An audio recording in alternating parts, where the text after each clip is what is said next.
Bonjour chers élèves et bienvenue dans cette capsule dans laquelle on va aborder les différentes façons d'exprimer la concentration. Lorsqu'on circule dans un magasin d'épicerie, on va voir plusieurs produits sur les étagères et ces produits présentent en fait la concentration de leur soluté.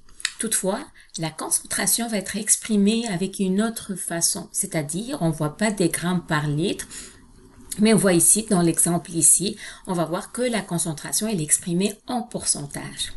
J'attire votre attention encore que la concentration, c'est un rapport entre la quantité de soluté par rapport à la quantité de solution.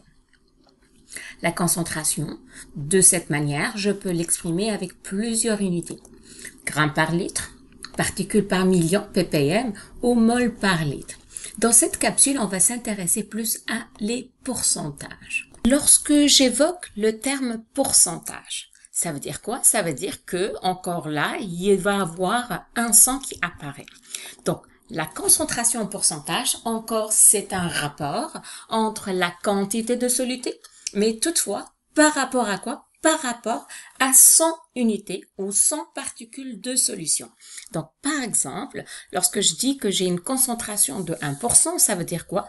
Ça veut dire que j'ai tout simplement un soluté, une particule de soluté, par rapport à 100 particules de solution. Dans les 100 particules de solution, je retrouve 99 de particules de solvant et 1% de particules c'est-à-dire mon soluté. La concentration en pourcentage, je peux l'exprimer en plusieurs façons, dépendamment de l'état de la matière, du soluté et du solvant. Je retrouve le pourcentage masse par volume, le pourcentage volume par volume et le pourcentage masse sur masse. On commence par pourcentage masse par volume. Quand je peux l'utiliser? Je l'utilise tout simplement lorsque mon soluté est solide, mon solvant est liquide et ma solution est liquide. Donc, encore là, je vais utiliser le pourcentage. Et c'est quoi? Ça correspond à quoi? Ça correspond tout simplement, c'est la quantité de soluté, ms, en grammes, dans un volume de solution.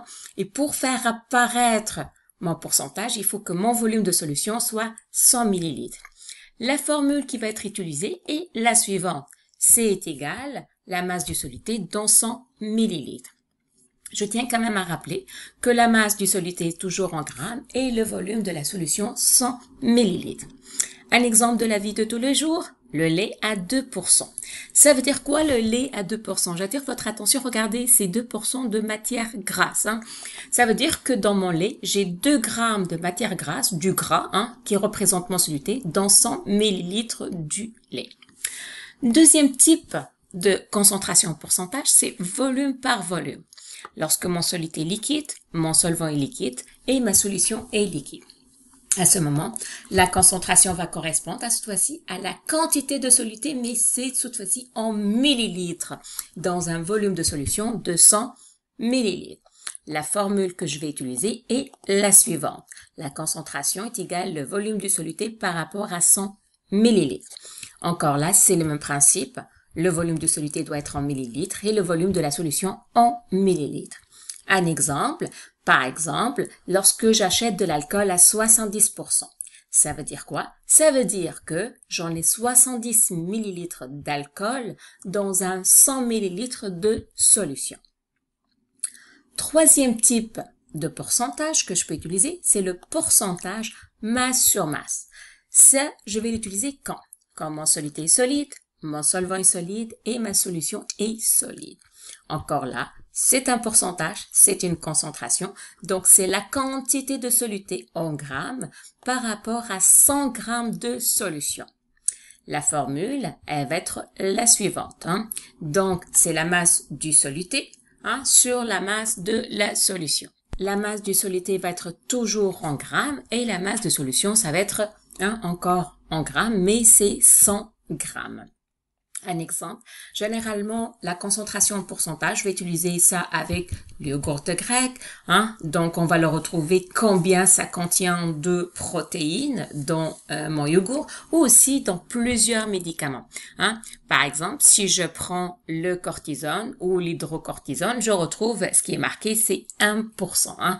Ici aussi 1%. Ça veut dire quoi? Ça veut dire que je vais retrouver dans cette crème, hein, dans une quantité de 100 grammes, je vais retrouver 1 gramme de cortisol et c'est le médicament. Ben, le reste, c'est quoi? C'est notre solvant. Donc, et ce sont les trois façons, hein, les trois manières dans lesquelles je peux exprimer la concentration en pourcentage.